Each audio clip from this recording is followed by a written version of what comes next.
If you need to hire, you need Indeed. Indeed is your matching and hiring platform with over 350 million global monthly visitors according to Indeed data and a matching engine that helps you find quality candidates fast. And Indeed doesn't just help you hire faster. 93% of employers agree Indeed delivers the highest quality matches compared to other job sites, according to a recent Indeed survey. With Indeed, everything hiring is all in one place, and it makes it so easy. Leveraging over 140 million qualifications and preferences each day, Indeed's matching engine is constantly learning from your preferences. The more you use Indeed, the better it gets. Join the more than 3.5 million businesses worldwide that use Indeed to hire great talent fast. And listeners of this show will get a $75 sponsored job credit to get your jobs more visibility at Indeed.com/podcast. Just go to Indeed.com/podcast right now and support our show by saying you heard about Indeed on this podcast. Terms and conditions apply. Indeed.com/podcast. Need to hire? You need Indeed.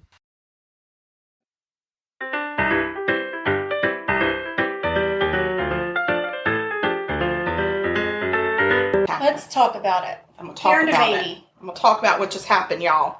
I'm going to tell you. Karen Devaney's in the kitchen. Yes. I'm Ann Varner.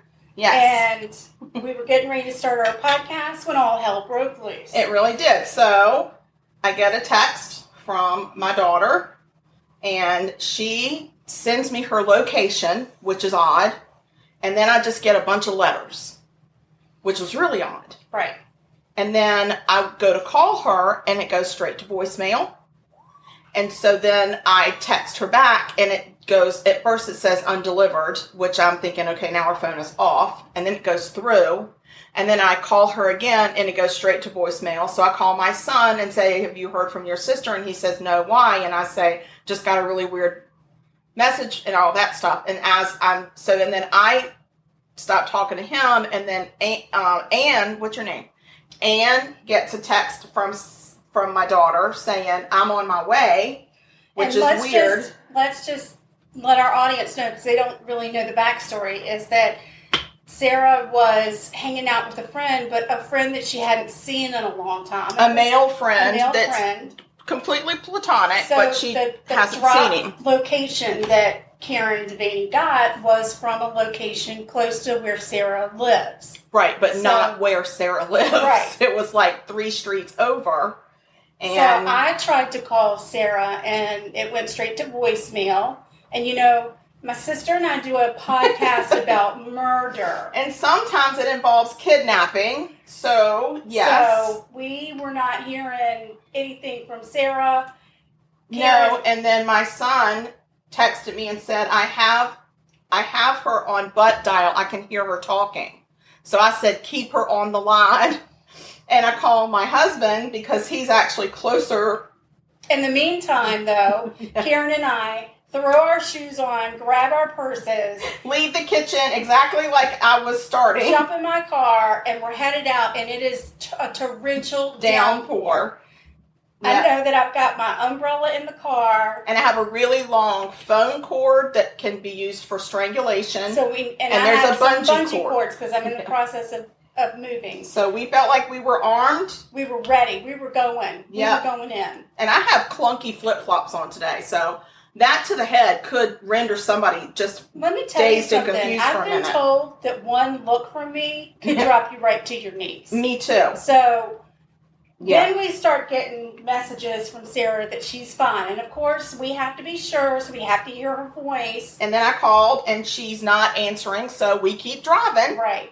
And then I get a text from my son. She's okay, LOL, call off the Calvary. And still, so I call my husband, and he says, did you hear her voice? And I said, no. He said, I'm going to keep going until I hear her voice. And I said, okay. And he, by the way, has packed his shotgun, his handgun, and all of his ammo with him because he doesn't know what we're heading into either. So, and then I get a call from Sarah laughing, going, Mom, everything's okay.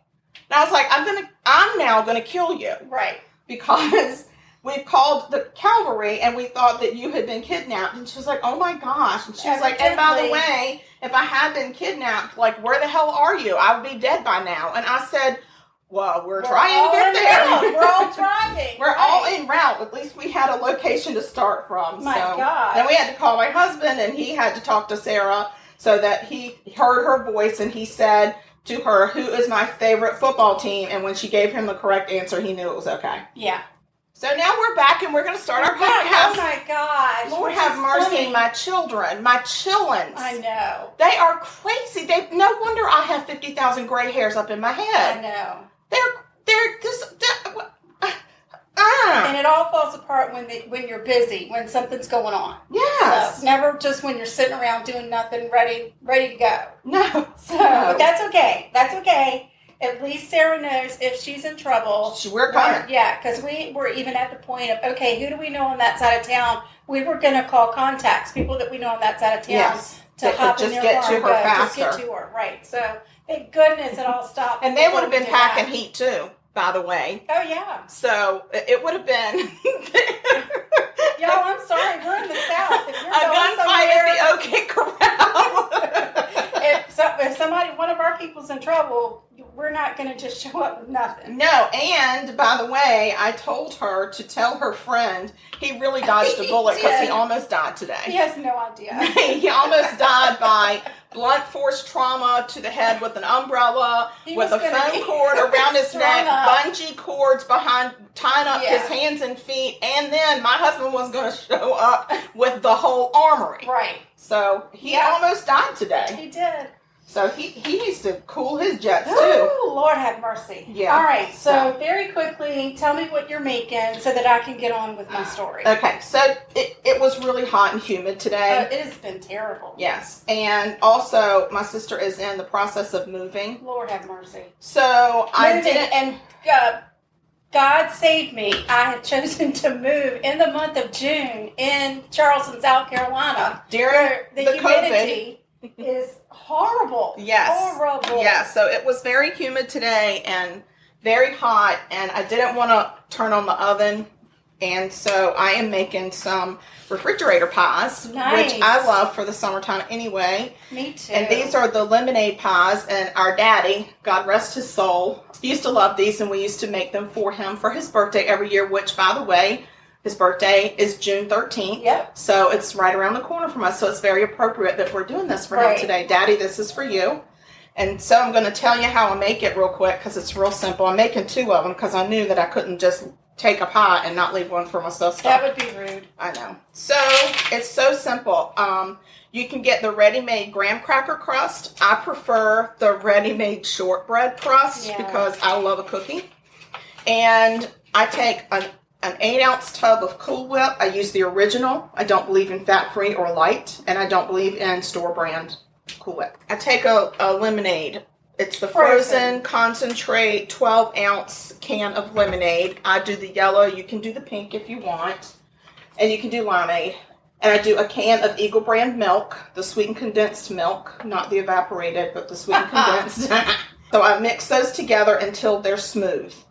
I pour that into my ready-made shortbread crust, and then I'm going to put that pie in the freezer for probably an hour, and then when it comes out, I've got another tub of Cool Whip that I am going to have sitting on the counter so it's real soft, and then I will, quote-unquote, ice the pie with that Cool Whip so you have a layer of Cool Whip on it, and then I'll put it back in. For some people, it might be a little tart because it is quite tart, and I can remember making these, and there usually was more than enough, like a little more than what the pie can hold. Mm-hmm. And you can the rest see right of here, it, we would just dip eat graham crackers in, which I happen to have.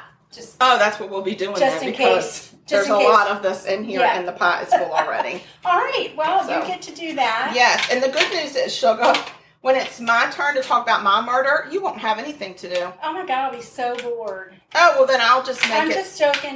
You can do the topping then. All right, on with my murder. So this is actually... and welcome, y'all. Yes, welcome. We're so discombobulated today. It is a little crazy. My house is in disarray. And so are our brains. But it's okay. It's all going to be good because I'm moving.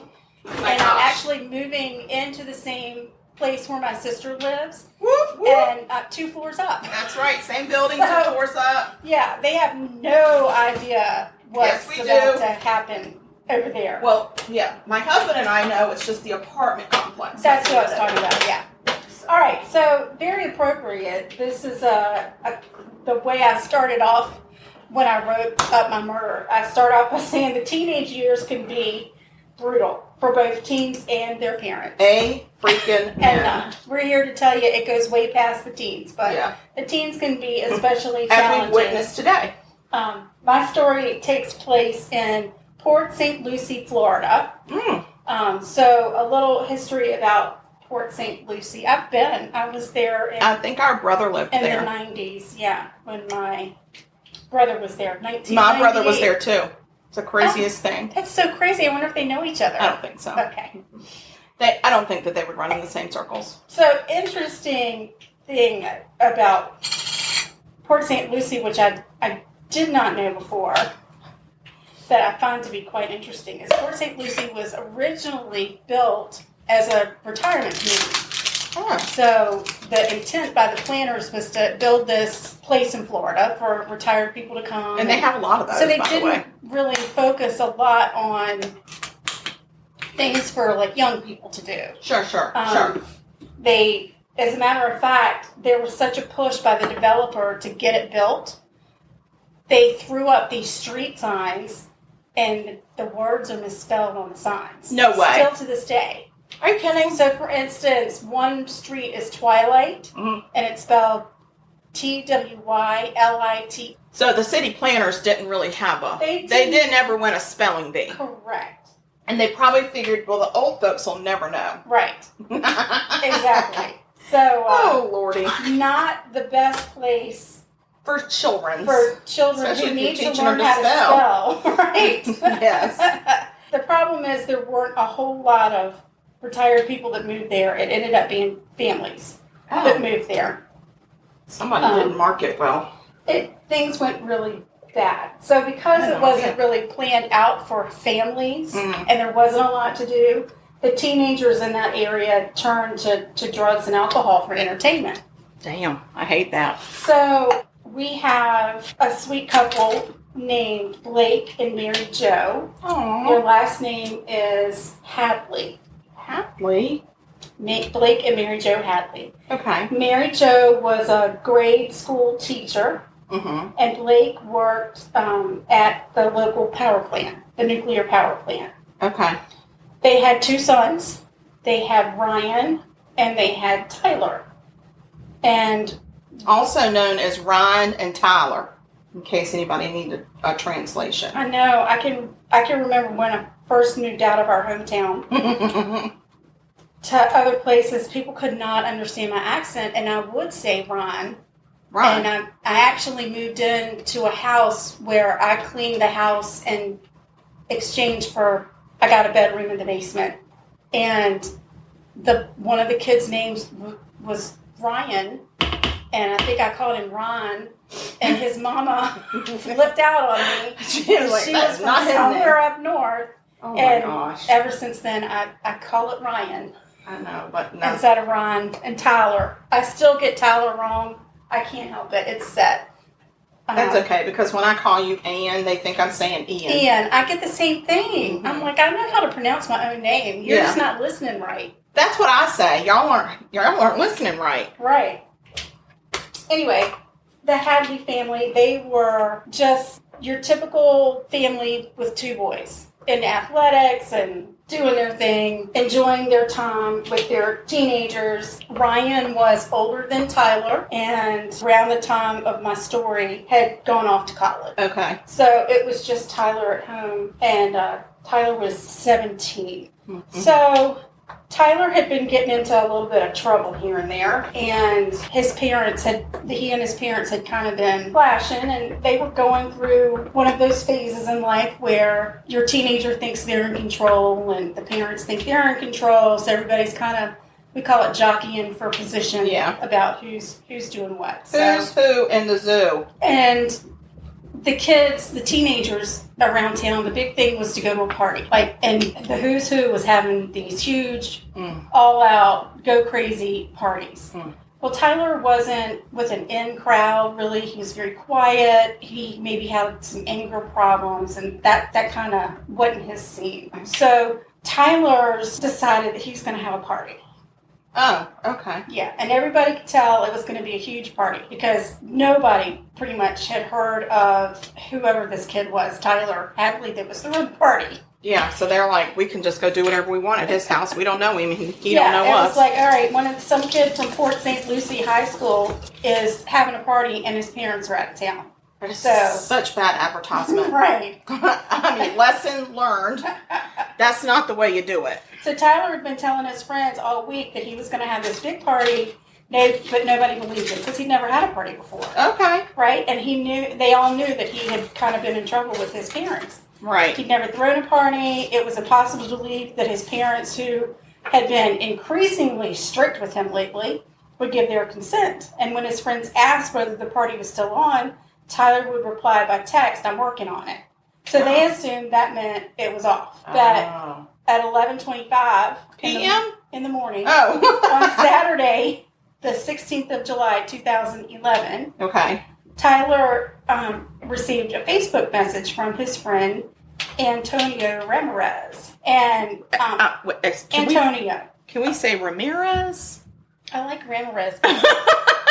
It's Ramirez. It says right here, Ramirez. Or Ramirez. No. Ramirez. What is it? Ramirez. Are you sure? I'm more than positive. Well, I think the southern way of saying is Ramirez. How would I even say that? Ramirez. Anywho, Tyler and Antonio are having a text conversation. Tyler's like, "Sup, brah?" And Antonio says, "Chillin'. What you doing tonight?" Tyler says, "Trying to have a party at my crib." And Antonio says, "Your parents ain't home?" Tyler says, "Nope." And he says, "Well, they're leaving soon." And then at 1:15, Tyler posted a message on his Facebook wall that said, "Party at my crib tonight." Oh, gosh. Maybe. Wait. So everybody's like, "What?" That's some wishy-washy stuff going on, Tyler. Right. So you and your friend Ramirez. Like, yeah, Ramirez is like, I ain't coming. I ain't doing it. Happening. I ain't doing it. Right. So no one was convinced, but by 8:15, Tyler posted another message. And it said, "Party at my house, HMU." What does that mean? HMU. Hold on, I'm going to tell you. House, Mom. Under investigation. Right. Anyway, his friends were still like, "I don't know." Homie, my income. Right. So then a friend of Tyler's sent a message and she was like, "Whoa, what if your parents come home when you're having a party?" Mm-hmm. And Tyler says, "Trust me, they won't." Okay. So he's like, "I'm having this party. I'm telling you, my parents are They ain't coming. Maybe. So they ain't coming home, maybe." Right. So the party's just getting started when this kid Mike arrived. And that was with like 10 of his friends. I already don't like him. Oh. Mike. Well, first of all, he's late. He showed up with 10 friends. So. Okay, well, listen. It's 11:30, which is not that late for a party. It's not like come over at 6 o'clock for an ice cream social kind of party. That's true. So this is take a nap in the afternoon and get up because you're going to be up all freaking night. Yeah. Listen, Mike was popular, athletic, and he knew who Tyler was, but only by sight. He'd seen the kid around, but he didn't know him. And Tyler was very distinctive looking. He was tall and skinny, like really skinny, almost skeletal. He was to see that boy. I know. He was 6'1" and only weighed 160 pounds. Lord have mercy. Tyler, eat a burger. I know. Have a donut, buddy. Mm-hmm. Or I'll have one for you. At school, he was quiet, almost nonverbal, though occasionally he would like have these weird outbursts in class. What? I mean, you're not selling Tyler to me. Okay. What else do I need to say? I would not go to his party. His friends were all potheads, juvenile delinquents, pill poppers. So you still don't like him? Tiller was? Tiller.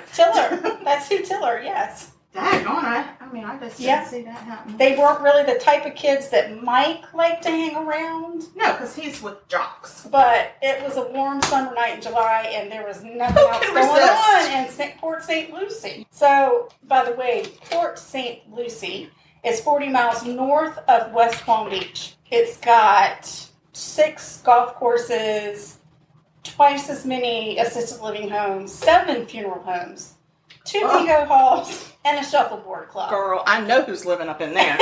So they didn't have access to beach. There was not a downtown, and there was really just no place for the teenagers to go. So, but there was a giant arcade called Superplay USA. Superplay, which advertised itself as a state-of-the-art family playground. How fun. So the parks were closed at night. So, Mike and his friends, they're like, we've been out for 3 hours killing time at the mall in Stewart, which is 20 minutes away. They hung out at McDonald's for an hour. For us, it would have been Dairy Queen. And they figured, I look up and my sister's got a spoonful of stuff.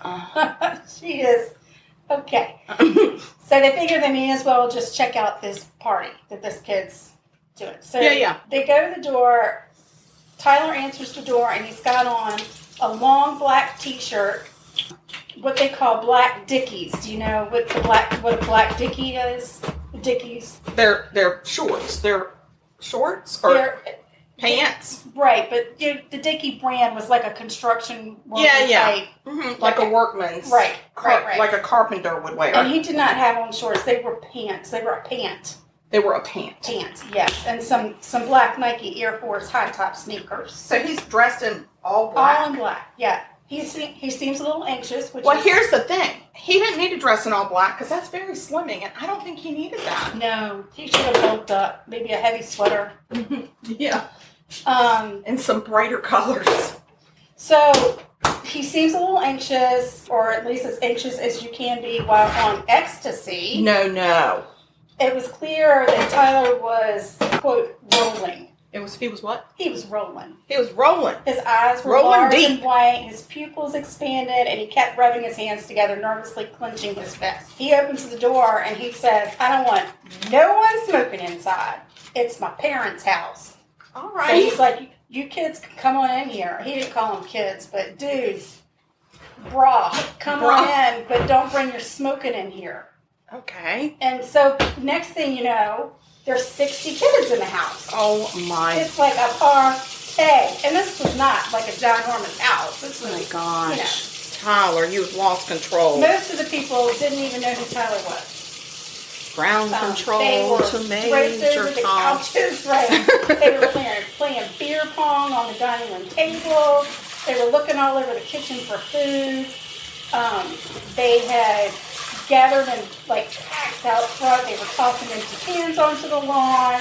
In the living room, it just sounds like a bunch of shenanigans. Some bottles fell over and a bunch of kids laughed. Cigarettes were being put out on the rug. No. The kitchen counter. Tyler, you've lost control, you dimwit. And Tyler just didn't seem very concerned with the destruction of the home. Okay. Don't get his ass beat. But he was very concerned about the noise. Because he said if the neighbors got alarmed, they might call the police. We don't want no popo. So he said, just stay in the house. Yes. I know I told you couldn't bring your smoking inside the house, but I've changed my mind. You guys come inside the house and smoke. Please smoke in my house. But don't be loud outside. He said, I don't care if you smoke in the house. So Mike was talking with some girls on the couch because, That's and what he does. This drunk skater kid came over and he said, I smell dead people. And he giggled. And Mike looked up and he's like, what's that supposed to mean? He said, oh, I don't know. Some people are smoking, that's all. All right, dude, whatever, said Mike. And the skater dude laughed and wandered off. Right. Weirdo. Okay. So a large crowd had gathered around the beer pong table. And the table was directly next to the family computer where the kids took turns playing songs on YouTube. Mike queued up Wiz Khalifa's No Sleep. You don't know the words to that song because normally you break out in song. No Sleep to Brooklyn? No, I don't think so. And a couple of tracks from Lil Wayne's mixtape. I'm not going to try to pronounce it, but Tune Cheese Back and Racks. I don't know. I'm sorry, but I probably got that wrong. Anyway, they were playing Who was the first Khalifa. one? Wiz Khalifa? Mm-hmm. No sleep. No sleep. I'm going to look that up. Is that no sleep? Till Brooklyn. I don't know. I Anyway. think that was the Beastie Boys. So the computer area was filthy. It was dirtier than the rest of the house. The white keyboard was kind of tacky with some weird brown dried liquid, like maybe beer or Coke, but nobody really looked at it. These are bad words in here. Yeah, I mean, it's a kid's party. And it's about party. It's about letting the party get the best of me. Go, let's do it. Partay. Yeah. Waking up in the morning, 2 hoes laying next to me. Right. Plus, I heard an officer arrested me. Oh. Good weed and cold drinks. That's the mother bleeping recipe. Well, there you go. Mm-mm. Look, baking. Aren't they smart? Oh my gosh, we should meet Wiz Khalifa and see if he wants to do the, the theme song for our podcast. Yes. Oh my God, that's such a great idea. Yeah. Okay, I'll get in touch with him. I'm All sure. Right, so I haven't yet. This kid Jose comes over, and Jose's like, he's got straight black hair, and it's kind of combed over his forehead. He's playing beer pong, and he hears somebody say, "Oh, he killed his parents," and everyone laughed. Jose won 15 straight games of beer pong. Let it be said, 15 straight games of beer pong. Well, I mean, I've never even heard of somebody that good at beer pong. But people kept asking Tyler where his parents are. And he told his friend Mark, oh, they went to Georgia. And then the devil went down to Georgia. Yeah. And then he told his friend Ryan, oh, they're in Orlando.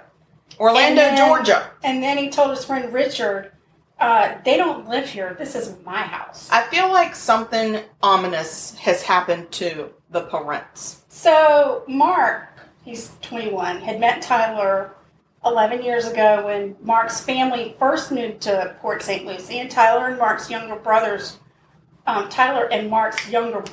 friends. So the families lived down the street from each other. Okay. When Tyler was 10, he showed up at the Andrews house after a fight with his mom, and he vowed that he would kill his parents. Who did? Tyler. Tyler said that 11 years ago? Yeah. Cheeky kid. Yeah, I mean, well, kids say that. Unhappy teenagers. I just want to kill my parents. Oh, better not catch my kids saying that. I'll knock a tooth loose. Right. Mark told Tyler that all parents pissed off their kids, and Tyler started to kind of calm down. He was like, yeah, you're right. And then the two boys laughed about it. So Tyler has another friend named Marky. Missed the party, and he was visiting his grandparents in Chicago that weekend, but he had been hanging out with Tyler two nights earlier, and they played video games and watched TV at Marky's house. Mm-hmm. So Tyler had seemed pretty fine that night, but 2 weeks before that, they had been hanging out at Marky's house when Tyler blurted out in the middle of a conversation that he wanted to kill his parents and have a big party after. So, it's okay. I was setting the timer for my pause. Understood. Mm-hmm. So nobody had ever done that before. Throw a party with the body still in the house. Well, that's crazy, said Marky. He figured Tyler was trying to make a joke. Nobody ever took Tyler seriously when he talked about killing his parents. And then in a Facebook chat with his friend Mercedes on July 2nd, 2 weeks sounds like a before classy the broad. party, Tyler complained that his mom had confiscated his cell phone. Damn it, she took my cell phone. That's my lifeline. How am I going to text my bros? So they are texting back and forth, and Tyler says, LOL, yep, she's a super bad word. Super bad? Super bad. Like, see you next Tuesday? Yes. Oh my God. For show, I might kill her. Faux show? Mercedes said, OMG, no jail, prison, LOL. And Tyler texts back, oh, well, with the heart. You know, he's talking about it. And then there was his friend, Matthew Noble. He's 17, junior at Port St. Lucie High School. And he has this exchange with Tyler at 9:40 in the morning on the day of the party. Matt says, did you do it? Tyler says, no, but I'm gonna. Matt said, bet. You really should now. Do it. Tyler said, don't worry, I am. Tyler said, then I'm having a party. And then Matt said, yeah, party time, and then he uses an explicative. Explicative. That's explicative, explanation, and explanation. What? Explicative. Explicative. Tell me what the word is. That's right. Explicative. Okay. What is it? Why are you looking at me that way? No, I've never heard it. I've never heard of it that said that way, but I'm sure it's the correct way. Oh, well, we know. Whatever. I have my own way of seeing things. Just move past it. So, again, Port St. Lucie is not built for teenagers. It is named after the patron saint. Is it an explicative? No, expletive. I don't know. Expletive? We're clearly not on the same wave frequency today, so whatever. Mm-hmm. Anyway, Port St. Lucie is named after the patron saint of people with eye problems. What? Yeah. Oh, because all the old people were going to come down with glaucoma. Right. Which is kind of funny because the signs all have misspellings on them. Yes. So an expletive is an oath or a swear word. Yeah, an expletive. Okay. An explicative. Oh, so the funny thing is the Hadleys lived on a street called Grandeur, which is spelled Grandeur, but their street sign said Granduer.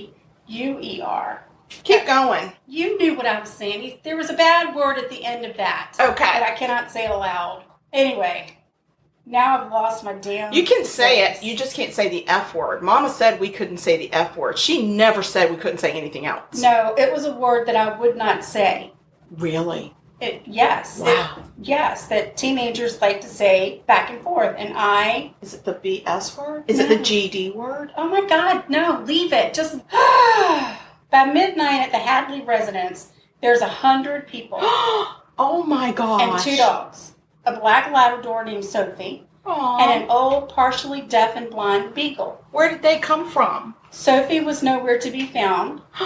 But the beagle was hiding in the bedroom that had belonged to Tyler's older brother, Ryan, who had moved to North Carolina 6 weeks earlier to attend college. The party was only several hours old, but the room looked as if it had been ransacked by thieves. Clothes and bedding were scattered across the floor, and the bed frame was cracked. Ew. The beagle cowered under the bed. Oh my gosh. So Stephanie arrives with her friend Joshua around midnight. She had a crush on... A list of characters. I know. She had a crush on Tyler, but she didn't know him very well. So I bet Tyler had no idea. Mm-mm. That could have changed. If she had just said something, that could have changed the whole direction Tyler, of his life. I fancy you. So he was standing awkwardly by the wall when she walked in next to his mother's computer and wasn't talking to his friends. When Stephanie went to the bathroom, she found a beagle hiding in the shower. He was scared. I know. No, I don't like it when the dogs are upset. I don't like it. All right, so another guy who's known Tyler since 6th grade but has seen a lot less of Tyler since freshman year of high school, which happens a lot. He stopped hanging out with Tyler because Tyler started smoking weed. And he couldn't tell whether Tyler was acting really strange because Tyler always acted kind of strange or if there was something else going on. Or if this was a particular kind of strange. Right. So at 12:30, the party's running out of beer.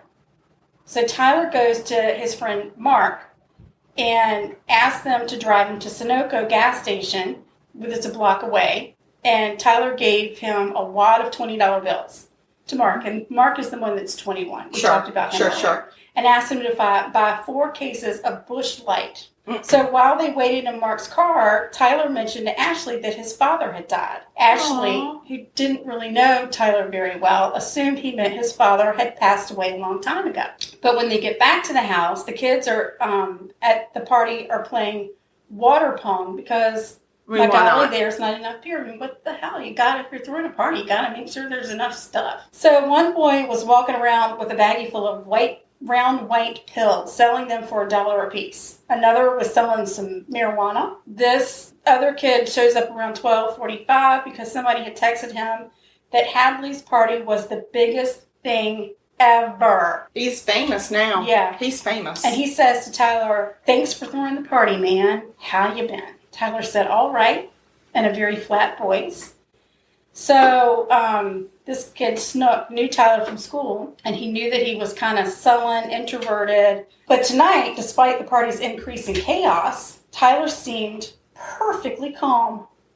At least until one boy who had taken off his shirt and run out of the house screaming returned holding a mailbox over his head. Oh, no. Woo! Not the mailbox. And where his shirt is. I know. Tyler says, "Where the F did you get that?" And the kid said, "I took it off the neighbor's lawn."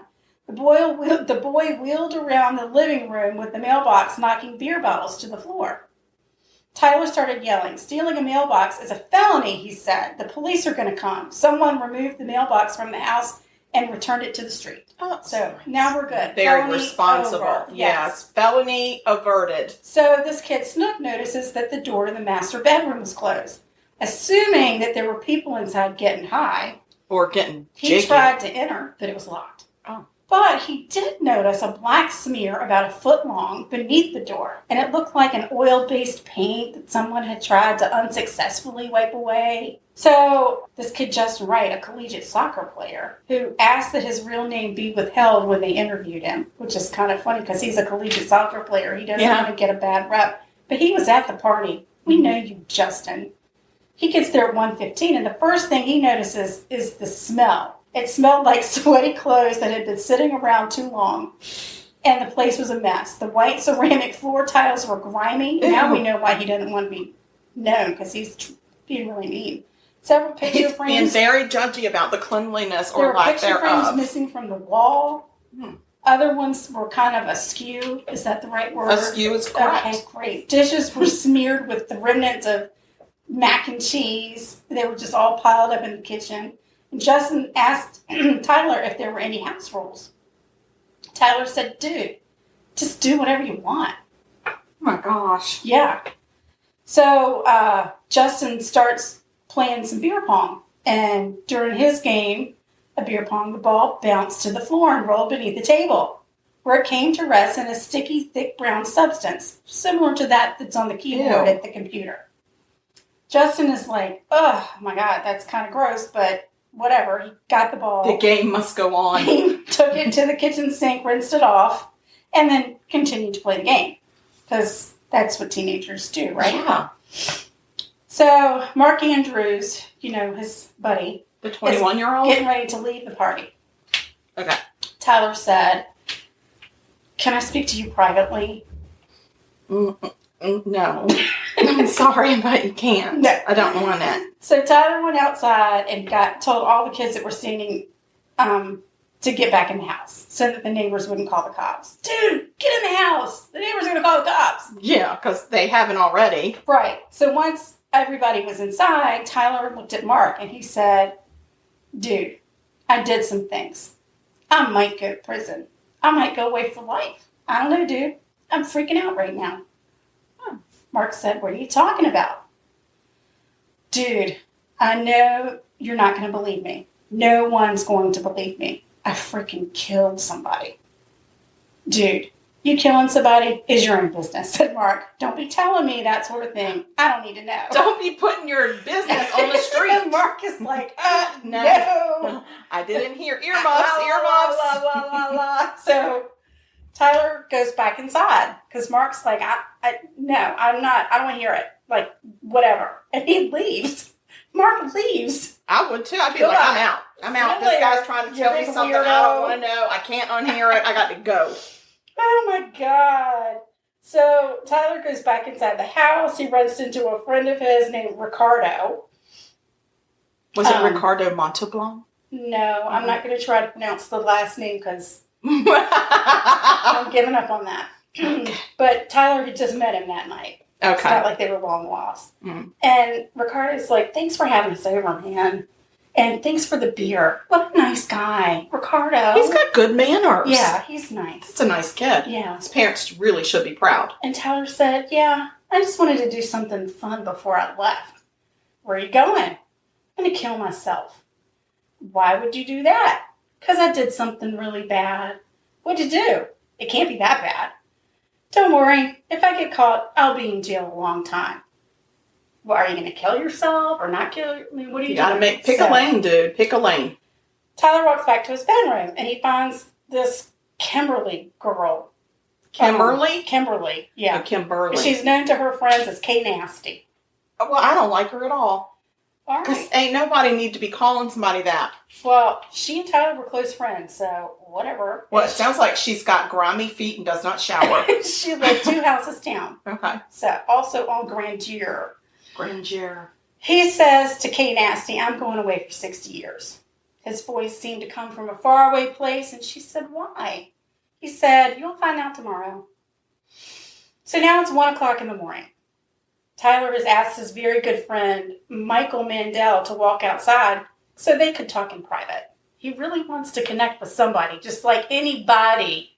Anybody. Can anybody dig deeper when I'm telling you? How many times do I jail. have to tell you this? I've done something bad. I've killed somebody. Yeah. Right. So, good old Mike Mandel does go outside. And no relation to Howie Mandel. Don't know. Doesn't say. Let's not make that assumption then. Well, you don't know. So, but Tyler and Michael had actually been best friends since they were 8. Oh, and, nice. They've been hanging out, chatting with their friends at the party. And so they walk down the road at the end of the block. They get to a stop sign. Tyler turned to Michael and said, I killed my parents. And the truth comes out. And Mike is like, okay, right. Michael, I'm being real. I'm not lying to you. If you look closely enough, you can see the signs. Bruh, I'm being real. And then he told Michael, look in the driveway. So Michael looks in the driveway and he notices that there are 2 cars in the driveway. A black Toyota Tacoma truck that belonged to Tyler's father and his mom's red Ford Expedition. Ruh-roh. If his parents weren't home, why were their cars there? So they were supposed to be in Orlando, Georgia. So Mike still couldn't believe it. So Tyler told him to look inside the garage. So after making sure that nobody was watching, Michael slipped into the garage and turned on the light. He saw a bloody shoe print and immediately retreated, shutting the door behind him. He probably did the moonwalk right out of there. Whoops. So then Tyler took Michael to the master bedroom, where there were traces of blood on the door. Tyler unlocked the door and opened it. Michael saw dining room chairs, blood-soaked towels, stacked in a huge pile. And at the bottom of the pile, emerging from the debris, lay a white leg. Ew. Tyler told Michael what had happened. That afternoon, shortly before 5, Tyler hid his parents' cell phones so they couldn't call for help. Then he listened to Feel Lucky, a song by the rapper Lil Boozy. Lil Boozy? Lil Boozy. I didn't even know there was a Lil Boozy. To psych himself up. So he's listening to Feel Lucky to get psyched up. Lil Right. Boozy. He took 3 pills of ecstasy because he worried that he couldn't go through with it sober. He walks into the garage, finds a claw hammer, and then he goes back into the house. He stood behind his mother while she worked. Oh, I know the word. Oh, An hour later. Jiminy. So anyway, this is so creepy to me. He stood behind his mother while she worked at the family computer. For a full 5 minutes, he stood there thinking about what he was going to do. Creepy. Then he raises the claw end of the hammer and brought it down on Mary Jo's head. Which is why there was a little smear. Why? She screamed. Why?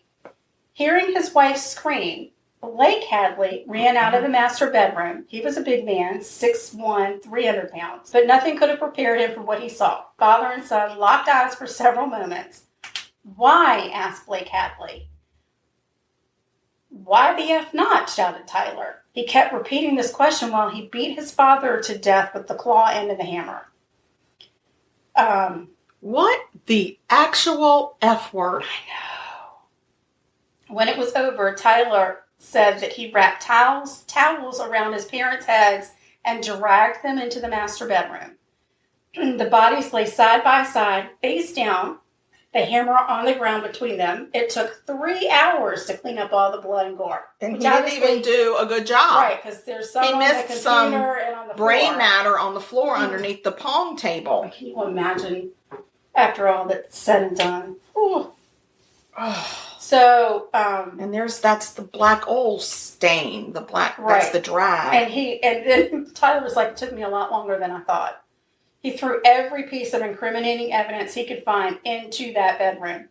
burying the corpses beneath a pile of broken dishes, shattered glass, blade towels, pillowcases, books, a coffee table, a sponge mop, Clorox wipes, a canister of coffee grounds. I don't know about that. Maybe he thought they needed some coffee. Oh, he was probably trying to hide the smell. Okay. Right. Yeah. So then he went and took a shower, and then he started to stare at his reflection in the bathroom mirror, and he laughed. So another friend of Tyler's was standing in the hall outside the master bedroom when he saw Michael rush from the room, slam the door behind him. Michael looked deranged. He was looking over both shoulders back and forth. But Michael didn't leave the party. No, I'm going to need a drink. He didn't leave the party. He stayed for another 45 minutes, posed with his posing for selfies with Tyler. Oh, because he knew this guy's going to be famous one day. Taken with Michael's cell phone, the two best friends stand in what appears to be the garage. Both boys have their hair like crew cut, so they almost look like brothers. But Tyler's raising up an orange plastic cup. Close to 2 o'clock in the morning, somebody stood up and announced that there was another house party being thrown by a neighbor. So all the kids began running outside, tossing their drinks into the grass, opening car doors. Tyler ran out after them. Joshua had just gotten into his car when someone slammed on the driver's side window. It was Tyler. He's like, "Where's everybody going?" So Josh says, "Dude, there's another party." Tyler said, "Oh, okay." And he just was, defeated. So 14 cars. I just still can't imagine why nobody has called the police. If there are that many kids in this house, Well, the only one that should be calling the police is the one that saw the body. Well, no, yeah, but still with the neighbors and the party. Oh, you're saying in the neighborhood. Right. So, because it says 14 cars peeled out of the neighborhood, and they went up to the place where they thought there was a party, but the house was dark and quiet. A girl comes outside in pajamas, and she wasn't having a party. It was just a rumor. Oh, my gosh. Right. So... And her parents probably marched her right outside and said, "Tell your friends, go home." Tell them to go home. Yes. All right. So, but all the commotion of the departing cars, finally, it was too much for the neighbors. So, the neighbors called the cops. Oh, gosh. Yeah. Party's over. I know. Well, yeah. Snitch. Snitches do the dishes. Snitches do the dishes. That's interesting. So, this is kind of like a little backtrack. But on a Friday night in June, a month before the party, Tyler came home completely drunk from a night he had been out, and he had been to a friend's house, and he actually came home because he had wet the bed. Excuse me. I know, and it was so out of control. Like, he was so completely out of control when he came home. His mom actually got up the next morning and took him to a mental health clinic and had him admitted. Wow. And some people even asked her, "Are you worried that Tyler might do something to you or whatever?" And Mary Jo was like, "No, I really just think he's lost right now." So that just kind of gives you some mindset of, she's worried about him. She's trying to get him help, but she doesn't think that he's going to be. So anyway, the weekend before the party, Tyler had gone with his dad and grandfather to a family reunion in Georgia. The people there were like, "I didn't see any problems between Tyler and his family." So anyway, it's now 2 o'clock in the morning. The caravan of cars that tore out of the driveway are now back, and they're kind of revving their engines, trying to figure out what they want to do. So 2 officers from the Port St. Lucie Police Department are now at the Hadley residence. By that point, there are only 20 people left at the party. And when the officers ring the bell, Tyler told everybody to quiet down, hide in his room. And then he opens the door. Really? Yeah, nobody's here, officer. Just me. The officer said there's been a noise complaint, and Tyler talked to them for a few minutes, and the cops left. By 2:30, Tyler's friends began to kind of filter back to the party. It's now kind of clear that there's something wrong with Tyler, because he's weird. He had taken 10 Percocet pills and told everybody he was going to commit suicide, and hid him in a hall closet. He said, whatever. He hid who in a hall closet? A Percocet. That he took? No, he took them from Remember there was a kid walking for around the with dollar bag, a pill. $1 pill. But, So he must have had $10 cash on him. And then paid for the pills. Evidently he had been to the ATM and taken a significant amount of money out of his parents. Oh, yeah. Yeah. So, Mike Mandel has now left the party. But he decides he's going to call Crime Stoppers, the hotline. Yeah, because he could make money. Yeah. So, and he told him everything. He told him everything that Tyler told him. Right. So 2 more police officers were dispatched to the house. Now it's 4:32 a.m. These officers parked across the street. There were cars in front of the house. They ran the plates on 2 of the cars. 1 car was registered to Tyler and the other 2 to his parents. So as the officers walk up the driveway, they hear someone talking in the house. And they could see a shadow of a person in the window walking back and forth. So the officer kind of kneels, looks through the blinds. He can see that it's Tyler walking across the living room, and he's talking to himself. He's got a completely normal. I do it all the time. You pace back and forth in front of the window and talk to yourself. Sometimes with and sometimes are your without eyes clothing. Wide? And my eyes are already wide and are because you not blinking? I'm not blinking. So Tyler grabs a stack of books from the bookshelf near the front door and marches them into the back bedroom. Then after saying something weird, he dumps the books on the floor in a frantic manner, and then he repeated the exercise twice more, returning for a second and third stack of books. Like, he's totally losing his shit right now. Yeah. Finally, Green's like, I'm going to just knock on the door of the police officer. So he rings the bell, but there's no answer. But he can still see that Tyler is walking away from the door, and Tyler then turned all the lights in the house off. Night-night. And then he opened the door. Oh. And he's got on now a black shirt and black shorts now. Right? Oh, no more Dickie pants. And his left hand is hidden behind his back. So one of the officers There's nothing behind my back, officer. So he tells Tyler, put your hands up and step out of the house. The officers check in for weapons. There are none. They order him to the ground. They handcuff him. They ask, were there any adults home? Tyler said no. I know I'm going to Rock Road, he told the officer. That must be the name of maybe a local jail or local prison? And then, yeah, I guess so. Oh, right. It's the address of the county jail. Okay. So he said, just take me. So they leave Tyler shackled in the driveway. And then the officers go in the house. And Tyler says, hey, you can't go in there. Don't go in there. And the officer's like, okay, now we have a reason to go in. Right. No, we're not going to go in. So anyway, they see the empty beer bottles, the solo cups, all this ridiculous stuff. They go back into Tyler's bedroom. They're unraveled cigars. There's 15 empty beer bottles, a woman's purse on his bed. The furniture in his brother's old bedroom is turned over. The floor is covered with clothing and bedding. And they find the black Labrador locked inside the closet. Oh my gosh, I can't take it when they abuse animals. I know. The cops go through the kitchen. They approach the master bedroom. It's locked. And the officers notice the streaks of dried blood on the frame. They force the knob and open the door.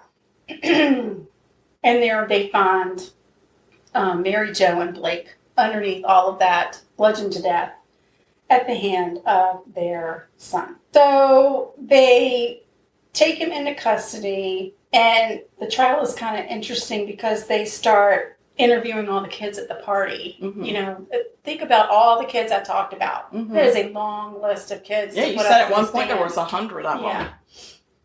So I know that Tyler had kept saying that there were a lot of pills in his house, but when they searched the house, they found some prescription bottles in Tyler's name for depression, anxiety, but that was it. They didn't find any of the other pills. Like, he kept saying, I'm going to kill myself, yeah. But he never really produced any of the medication that you would take to actually kill yourself. But he took 10 Percocet. And hid them. Maybe he didn't ingest them. He took them. He stole them. I guess. Oh my God! I thought he took them, and this whole time I'm like, how is he standing upright? I mean, if I have one, I'm done. Okay. Right. So he took them as in he stole them. Right. Now, remember, he had taken 3 ecstasy pills before he murdered his parents. Mm-hmm. And he'd had some more ecstasy at the party. Mm-hmm. So it may be he took some Percocet, but it didn't have any effect on him. I don't know. I don't know what happens when you mix those. So Tyler was 17 and couldn't be sentenced to death by Florida law. Right. In 2014, he was sentenced to life imprisonment without the possibility of parole. Okay.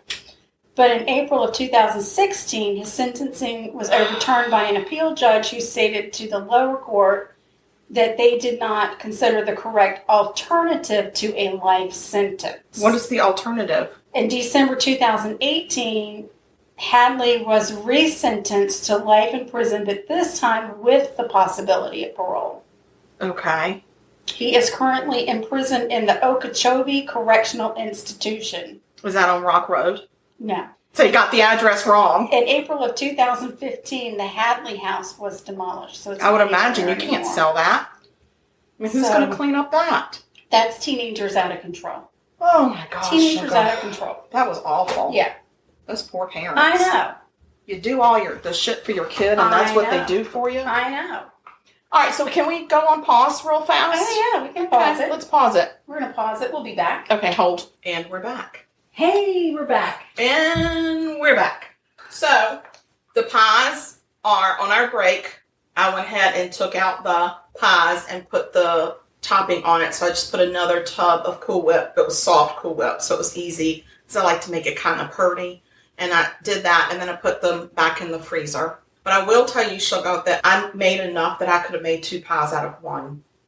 I wondered about that because I know in the past that we've had a significant amount left over. I think we should have been making 2 pies the whole time, but we used it as a dip. We did. So I had filled up 2 of the empty Cool Whip containers with the extra stuff. Right. Put it in the fridge. It's kind of weird though with all the. What did you do with the leftover stuff? Because I never got a taste. Yeah. I saw that you were licking the spatula, but I never got a taste. I accidentally fell into the spatula with my tongue open. Right. And then you caught me like right then. It's in the fridge because I figured that we could taste that. Right. You know, at some point. Okay. But I did 2 containers because I was going to give you a container. Nice. As well. You're right.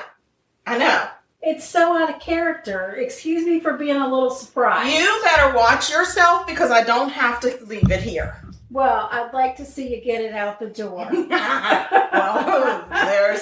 you got a point There's that. There's that. Okay, so I'm going to talk about my murder. Okay. My murder happens in the lakeside community of Henrico County, Richmond, Virginia. I'm very familiar with the area. Yes, I know. And it happens in March of 1990. I don't believe I was there at that time. Oh, wasn't me. No, you weren't there at that time. You were living in Norfolk at that time because it was almost exactly 1 month later to the day that my daughter was born. I was not in Richmond at the time. No, but I will tell you who was. Our aunt. Oh, okay. She's the one that told us about this murder. Another fan. Yay. Yes, she is. Fan. She's a fan. And our favorite Aunt Jamie. She is. I hope none of the other aunts are listening. Anyway, so she not only was there, but she has involvement. I don't want to say she was involved in the murder. Okay, I was like, wait a minute, am I going to find out about a family I'm just saying, we've got a lot of goats in our closets. Oh, you might. I do not have a goat in my closet. Okay. It's so weird. Okay, anyway, so let's go. I'm going to talk about Larry. Larry is 42 years old, and he's a heating oil salesman, if nobody knows what oil is. He also is the president of the Lakeside Little League and had been for 6 years. Oh. And he had also coached Little League for over a decade. Nice. He was also a junior governor of the Lakeside Moose Lodge, and he ran Monday night bingo games to benefit the Little League. So he was a real community guy. Yeah. And he was married to Emily, and Emily was a part-time receptionist. Emily. Emily was a part-time receptionist at a beauty salon. She was a full-time mom to 17-year-old Eddie and 14-year-old Christopher. All right. And she had a devoted passion to gardening. Gardening was her life. The family lived in Emily's childhood home, and Larry enjoyed having an open house where neighborhood kids were welcome to come and go. Aww. I know. It was common for teenagers to just stroll in uninvited and stay for a meal or even spend the night. I love that about the 90s, the 80s and the 90s. The 70s. Yeah. So Larry even bought a pool table and kept it downstairs in the basement and kept that basement door unlocked at all times so the kids could come and go as they pleased. There was something for them to do down there, and he really prided himself on having that kind of open space. Like in the house. And he liked having that open space where teenagers could come and just hang out. Do their thing. That's great. Yeah. So their son Eddie was 17. He was a high school junior and played the saxophone in the school band. Nice. And had been a pitcher for the JV baseball team, and he had good grades. Christopher was 14. Uh-huh. He hung with a more rebellious crowd and often was his crowd was often referred to as the local rabble-rousers. Rabble-rouser. Yes, quite the rabble-rouser. And he made some poor choices. Like, he and some teenage boys one time set fire to the high school press box floor because they were hanging out up there and they needed to keep warm. They also tried to break into the concession stand because they were hungry. Oh, my. They needed a snack. But he also got involved in some not-so-kid stuff. So Christopher had been sent to juvenile hall because a brick and 2 Molotov cocktails had been thrown through a family's house in the neighborhood. Oh my gosh. Luckily, the kerosene in the bottles did not ignite, but it was very serious, and he ended up going to juvenile hall for it. He was part of it? He did it? Mm-hmm. At 14? 14. Whoa. So he's in juvie. Wow. At 14 years old. So in March of 1990, he was still in juvie. Right. So oftentimes the neighbors would urge the Walkers, that's their last name. Oh, I was like, you mean like the mall walkers? No, the Walkers, Larry and Emily, to lock their back door, but Larry wouldn't hear of it. He said, no, I want my house to be that house. I want the kids to be able to come in and hang out with no judgment, just have a place to be. Right. So now we're going to skip to March 26, 1990. Okay. It's a Monday morning. Police on just a normal patrol through the neighborhood discovered 2 teenagers asleep in a car outside the Walker's house. Oh. It happened to be in the Walker's car. Okay. Okay. So the police knock on the window and they question the teenagers, and they said they'd been out driving all night long and had fallen asleep in the driveway upon returning. Oh. Couldn't make it into the house. No, they was tired. Tired. So the 2 officers knocked on the Walker's front door. No answer, so they left. Oh. Yeah, because, whatever. Later that morning, neighbors became... Wait, do we know who the kids were? Just random teenagers? They were random teenagers. And the police didn't say, why are you in the Walker's car? Because the Walkers had this open door policy, and so they didn't even ask the teenagers who they were. Oh my goodness. So later that morning, neighbors became concerned and knocked on the door when no one, because they had seen there was a lack of activity at some point. They noticed things were very quiet. So it's unusual for there to be a lack of activity. Around, right? Yeah, they became concerned and knocked on the door, and again there was no answer. So one of them entered through the unlocked basement door, right? Because it was always open door, and he started going through the house, calling out for the Walkers, right? And there he discovered the bodies of Larry, Emily, and 17-year-old Eddie. Oh, no! Yeah. Each had been shot in the head. Now we're going to go 5 days later. So this is March 31st. Okay. Those same 2 teenagers, remember the 2 teenagers? Wait, is the other kid still in juvie? Mm-hmm. Okay. So the kid's in juvie, his family's now been murdered. Yes. And they're random teenagers. And so these same random teenagers that were outside of their house that night, they were found again sleeping in a car of the Walkers at a local boat ramp. I guess they need a lot of sleep, so they're teenagers. Okay. They're sleeping a lot. So one was Jackie Culp, a girl, and one was Chris Palmer, a boy. This time, police talked to them and wanted to search the car. In the car, they discover the wallets of Larry and Emily Walker and a .22 caliber shotgun. Well, darn it. Which happened to be the same caliber that the Walkers had been shot with. The gun belonged to a 16-year-old boy named Stephen Eugene Ray. Stevie Ray? Mm-hmm. So they went and questioned Stephen Ray, and he confessed to the burglary of the wallets and the murder of the Walkers. He told police his motivation was that he believed Emily Walker had an affair with his dad, causing his parents to divorce. Oh my gosh! Stephen also tells police that in November of 1989, he had crept into the Walker house while the family slept, and he and an accomplice at that point stole several items from the home and snatched the keys to the Walker's car and went on a joyride. And the Walkers didn't even know? No.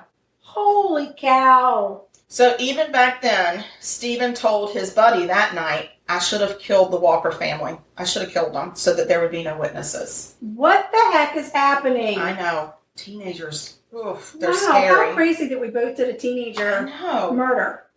Wow. God, we're really in sync. Yeah, but not the band. Not the band. No, we're not that band. I wish, because we would have a little bit more money. Yeah, but... But then a lot of really fame. were not that attractive. No, and honestly, that fame can really damage your life. Right, I right. think so. All right. In March of 1990, on a Friday evening, Stephen Ray met with his friends Chris Palmer and Shelby Ing to discuss some plans to run away. They're teenagers. They want to run away. Right. I mean, who doesn't want to get away? Right. Everybody I never does. wanted to run away. Like, I was happy. I wanted to stay. I know you were running away, but... Because you were spoiled. I don't feel like I was spoiled. I really don't. I feel like by the time I came along that they were just so freaking tired of They you. just let you get away with everything. They didn't have time to pay attention to me. And the but crazy I was thing is, not. we're only 4 years apart. It's not like there were 10 years. I know, but you were a lot. I was a lot. I'm still a lot. And I'm proud of it. So anyway, when they met to discuss these plans, Stephen brought with him his .22 caliber shotgun. Oh, we're going to talk about running away, but I'm bringing my shotgun To the meeting. To the meeting, just in case. He told his friends that he knew of a place where he could get keys and money, because you need those things to run away. Well, yeah. And he said he knew the family always kept their doors unlocked, and he knew where everything in the house was. Wow. So the next day, he goes to Shelby and he tells her, tonight's the night. Oh, no. So around 4 a.m. on March 25th, in the wee hours of Sunday. Really? My gosh. Yeah. Ray went to the window of Jackie Culp. She was 14. Wow. And he got her attention. She knew about the plan. She had been at the meeting too. And so she left through her window and accompanied Ray to the Walker's house. And then she watched as Ray, who was armed with his shotgun, walked into the unlocked basement door of the Walker home. She waited outside while Ray went upstairs. He came back outside. They left in the Walker vehicle and then went and picked up Chris Palmer. And then they spent the remainder of that day out at a construction site. Oh, just hanging out. And maybe sleeping because Tired. They're very tired. They tend to sleep a lot in the car. Anyway, the next morning was Monday. And Ray, Palmer, and Culp returned to the Walker house. And Ray once again entered the house. And that's when the two officers stumbled upon the two kids in the car. All right. Ray was in the house with his shotgun.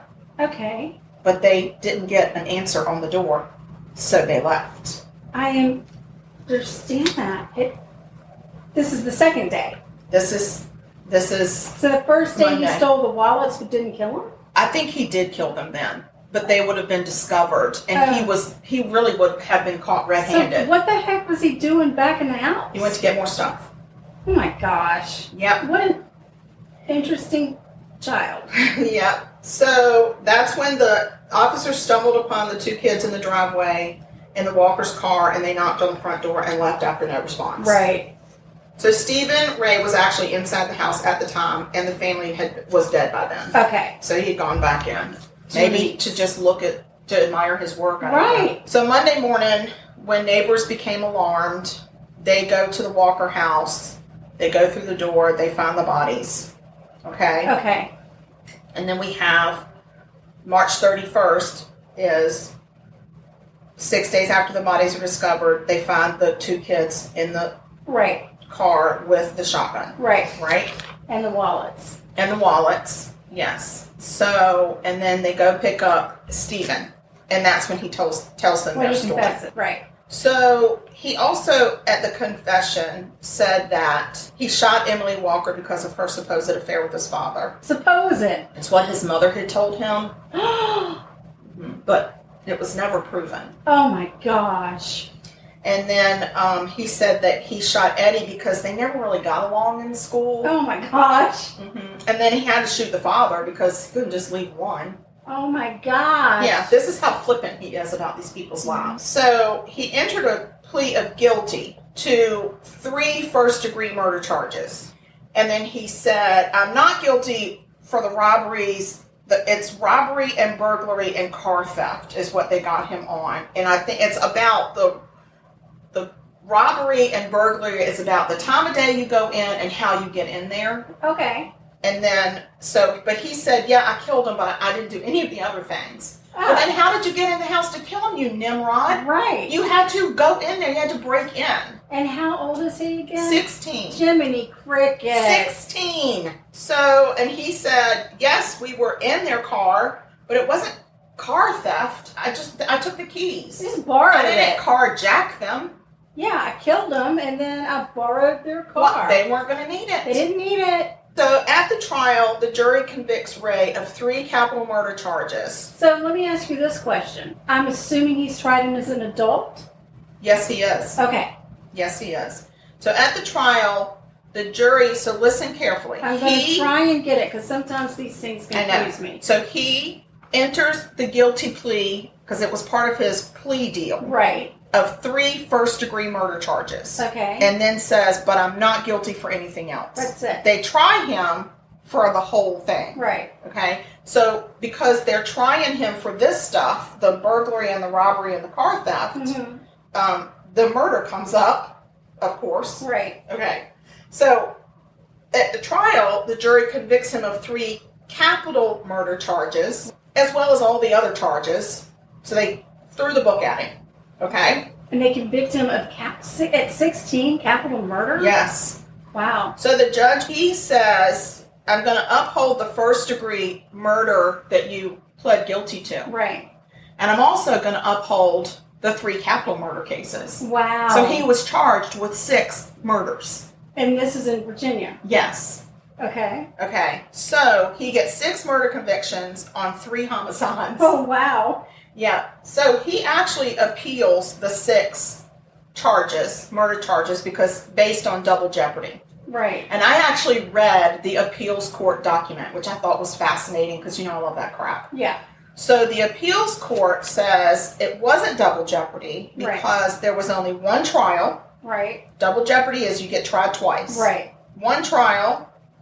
And he was only arraigned once. Right. So they said, take your double jeopardy and shove it up your ass. Good. Okay. So what they do is they said, okay, we're going to vacate the first degree convictions. We're going to keep all the higher charges of capital murder and all the other charges that we gave you. Okay. So you don't like the capital murder and the first degree, then we'll take the first degree away. Right. Yeah. So then it piqued my curiosity, of course, about the difference between capital murder and first degree murder, because it all seems the same to me. So both are the same. They're both premeditated, intentional murder. Right. I thought capital murder was where they're seeking the death penalty. It specifically has something to do with the death penalty. So, yes. I just said penalty. Penalty. I meant penalty. Guilty penalty. Guilty penalty. Okay, so states with the death penalty require capital murder to consider the death penalty. Virginia still has the death penalty. There are 28 states that have the death penalty, and I'm going to tell you what they are. Alabama, Arizona, Arkansas. California with an asterisk, so hold on to that. Florida, Georgia, Idaho. Nebraska, North Carolina, Ohio, Oklahoma. Oregon with an asterisk. Pennsylvania with an asterisk. Indiana, Kansas, Kentucky, Louisiana, Mississippi, Missouri, Montana, South Carolina, South Dakota, Tennessee, Texas, Utah, Virginia, Wyoming. I think it's interesting that South Dakota has the death penalty, but North Dakota does not. So those 3 states. Why? I just find it's interesting. They're the Dakotas. Okay. Like, get it together, people. Well, there's a reason there's a North and a South. Maybe So you better make sure you know where you're murdering somebody. I guess so. Yeah. Right over the line. Exactly. One step over the line, sweet Jesus. So the ones with the asterisks on them, they actually have something called a gubernatorial moratoria, which means the governor's office has suspended the death penalty at the state level. So they still have it on the books that they have the death penalty, but the governor has said at the state level, we don't recognize it, so we don't give it to people. Right. Okay. The thing is, if you elect a new governor, and that governor comes in and he believes in the death penalty, he can just put it right back into law. Right. It's right there at his desk, and that's where he can. So you got to make sure you know who you're electing. Yeah. Because he or she could lift the moratorium and reinstate the death penalty, and that power is held at the state level. Right. So we're going to go through this. Stephen Ray, 16 years old. He gets 6 life terms plus 47 years to run consecutively. Right. So it means he will never get out. Like he unless he's maybe the age of Moses. He didn't get the death penalty? No, they couldn't give him the death penalty. Because He was 16. Ugh. But they could give him life, and they could give him 6 life terms. That's how they got around it. So they said, we're not going to kill you, but we're going to make you wish you were dead. Wow. Because you're going to have 6 life terms and 47 years. And then Christopher Palmer, Jackie Culp, and then that Shelby girl were all charged as well. The problem is they were all 16 and 14, and I can't find their trials or sentencing anywhere. It drove me crazy. I looked all over. They probably were not tried as adults. Probably not, which means that their cases are sealed. So, but I did find out this crazy little fact. We're going to fast forward to January of 2010. So the murders happened in 1990. Right. This is 20 years later. Okay. Chris Walker. Remember him? Yes. The kid that was in juvie. Yeah, he's the son. The only Look, living. I'm really following. You really are along. listening, Sugar. So he was the kid in juvie when his whole entire family was killed. So he's 33 years old now. He calls 911 and confesses to killing his girlfriend, a 40-year-old woman named Verna Ilio. When the police arrive, he surrenders. He confesses to bludgeoning her to death with a baseball bat. He is sentenced to 60 years with 30 years suspended. I don't know what 30 years suspended means. I don't know. I'm going to look it up. He's sentenced to 60 with 30 suspended? Yeah. Okay, so that means 30 got taken off. So what's the point of suspending? Like, what if you want him to get 30 years and get him 30 years? I know why. Maybe it's because... It has to do with parole, like when they come up for parole. And it probably also has to do with it's suspended, but when he's in prison, if he commits more crimes, then they unsuspend it. Well, and you have to do a certain percentage of time before you're eligible for parole. Oh. So, that doesn't make sense to me. I don't know. We'll have to ask an attorney or perhaps some kind of a crime fighter. Maybe a crime fighter. Maybe one with a cape. Pardon me. Are you by chance a crime fighter? Yeah, I don't know the answer to that. So I hear you fight crime. You mind if I ask you a few questions? I need to ask you some questions. So that's my murder. It's crazy because we both did murders of teenage boys killing some adults, which happens, unfortunately. It's really sad. It is and I sad. think about this Jackie Culp and this Chris Palmer and how they got all wrapped up in it, and I don't think that they knew that he was going to do what he did. I just don't think I mean, he came to the meeting with a shotgun and said, I know where I can kill some people and get some stuff.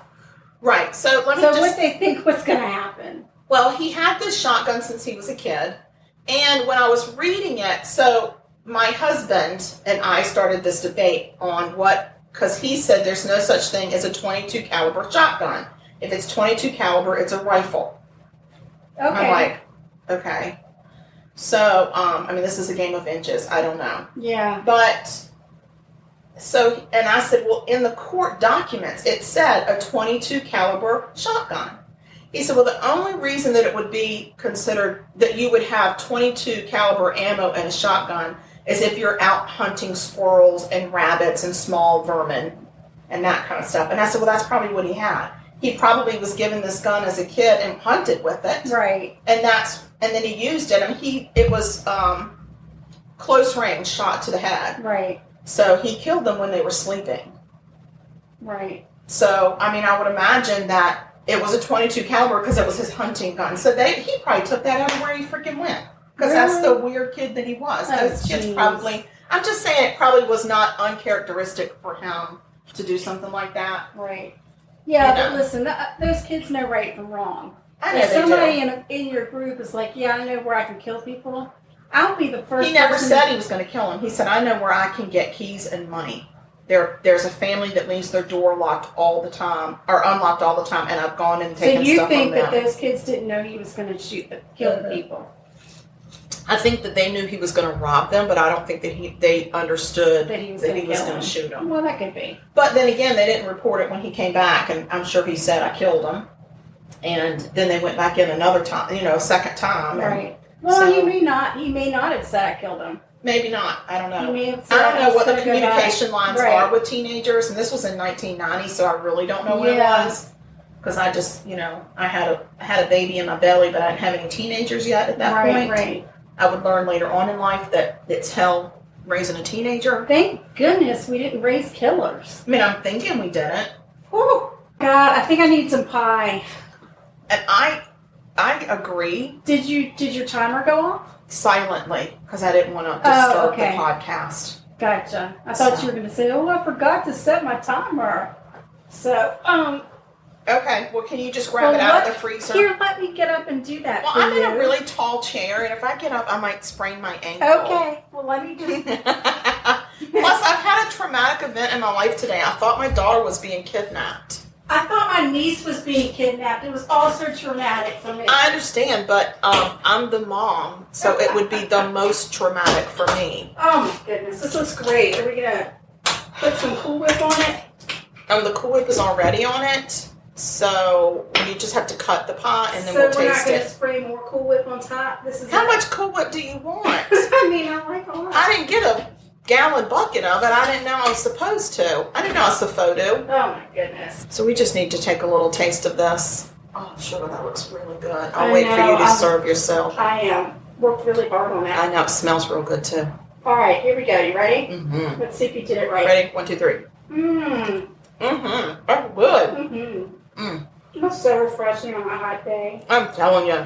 You come in from unloading your car from groceries and you're just hot and bothered. Wait, no, you're not hot and bothered. Oh my gosh, what's the matter with you? You're not hot and bothered. That's later on in the night. That's delicious. You've done good. Thank you, sugar. Thank you. Well, guys. Yeah.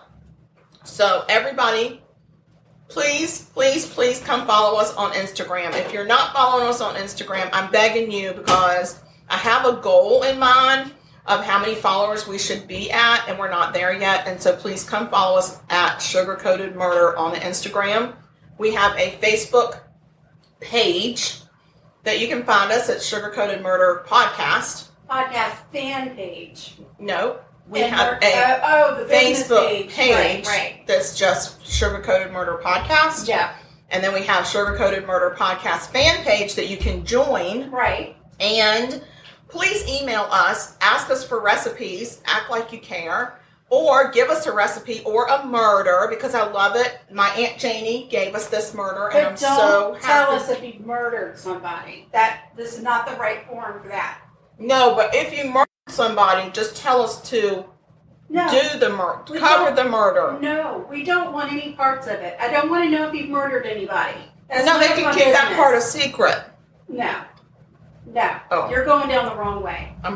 That's nothing new for me. You need to make a U-turn, No. Okay, so email us at murder.sugarcoated@gmail.com.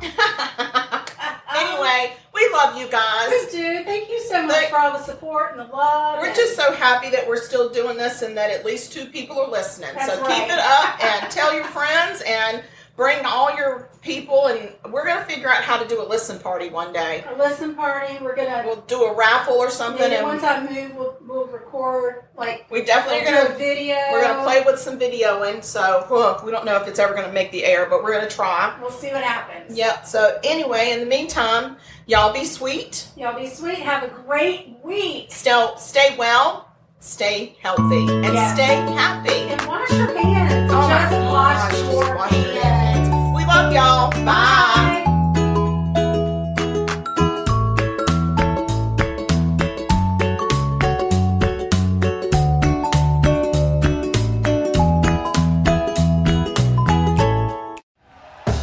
Thank you for listening to Believe. You can show support to your host by subscribing to the show and giving us a 5-star rating on your preferred platform. Check us out at Believe.com and search for BLEAV on YouTube.